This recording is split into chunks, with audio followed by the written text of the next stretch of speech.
മുഹറം 10 ചർച്ചകളാണ് ഇവിടെ നടക്കുന്നത്. മുഹറം 10 സന്ദേശമായി നമ്മുടെ പ്രേക്ഷകരോട് എന്താണ് ഉസ്താദിന് പറയാനുള്ളത്? നേരത്തെ സൂചിപ്പിച്ചതുപോലെ മുഹറം 10 കുറിച്ച് ചരിത്രത്തിൽ വായിച്ചെടുക്കുമ്പോൾ ഒട്ടനവധി പീഡനങ്ങൾക്ക് മോചനം നൽകാൻ അള്ളാഹു തെരഞ്ഞെടുത്ത നാളാണ് എന്ന് വായിച്ചു പോകുന്ന നാം മാനസികമായി ഇന്നൊന്ന് ചിന്തിച്ചാൽ ആദർശപരമായി മതപരമായി മറ്റ് പല വിധത്തിലും നമുക്ക് പല പ്രയാസങ്ങളും പ്രതിസന്ധികളും നേരിട്ടുകൊണ്ടിരിക്കുകയാണ്.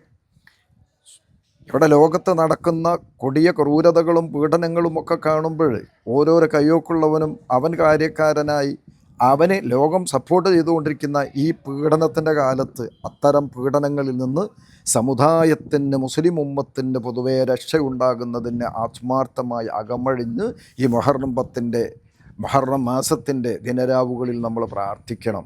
അതിന് നമ്മളൊക്കെ ബാധ്യസ്ഥരാണ്. ഇനി നാം ജീവിക്കുന്ന രാജ്യത്ത് തന്നെയും നിരപരാധികളായ ഒരുപാട് മുസ്ലിമീങ്ങൾ പീഡിപ്പിക്കപ്പെടുന്നുണ്ട്. അത് ജയിലുകളിലായിട്ടും പുറത്തായിട്ടും. മുസ്ലിം ഉമ്മത്തിൻ്റെ സ്വന്തമായ ഒരുപാട് സ്ഥാപനങ്ങൾ ഇന്ന് ഉത്തരേന്ത്യയിലും മറ്റും അന്യായമായി തച്ചടക്കപ്പെടുന്നുണ്ട്. പല ഭാഗങ്ങളിലും ഇന്ന് ആ നിലക്കുള്ള ഭരണവും അക്രമങ്ങളും നടന്നുകൊണ്ടിരിക്കുകയാണ്. അപ്പോൾ അതിൽ നിന്നൊക്കെ മോചനമുണ്ടാകാൻ സ്വന്തം കുടുംബത്തിൻ്റെയും സ്വന്തത്തിൻ്റെയും കാര്യങ്ങൾ എന്ന പോലെ തന്നെ അതിനുകൂടി വിശാലമായി നമ്മൾ ആ കാര്യത്തിലും പ്രാർത്ഥിക്കാൻ ശ്രദ്ധിക്കണം എന്നാണ് കാര്യമായിട്ട് സമൂഹത്തോട് പറയാനുള്ളത്.